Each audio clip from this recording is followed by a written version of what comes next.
overcoming myths and objections, approval requires multiple parties to collaborate. It's absolutely true in today's business world. Less and less folks are making decisions unilaterally. It's more of a consensus-based economy.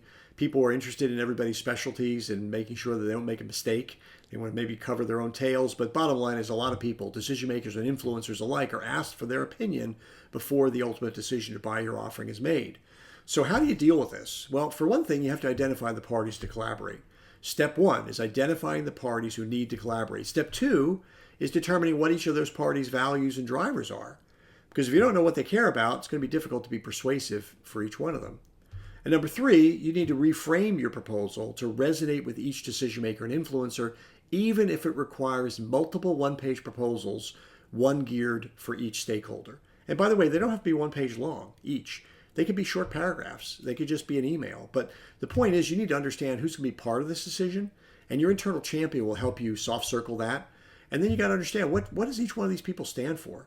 You can get a little bit of it from their titles: Chief Financial Officer, Chief Operating Officer, Chief Sales Officer, Chief Sustainability Officer, Chief Executive Officer, Chief Engineer. But sometimes those titles are misleading, and the people that are driving the charge to get something improved may not be the title that you'd think would be in that role. So it's important to rely on your research, both internally with your internal champion and externally with web research and looking at 10K reports and web pages and LinkedIn profiles and things like that, to understand who's going to be part of this decision and what do you have to tell each person to get them equally excited about approving the project when someone asks them for their 2 cents.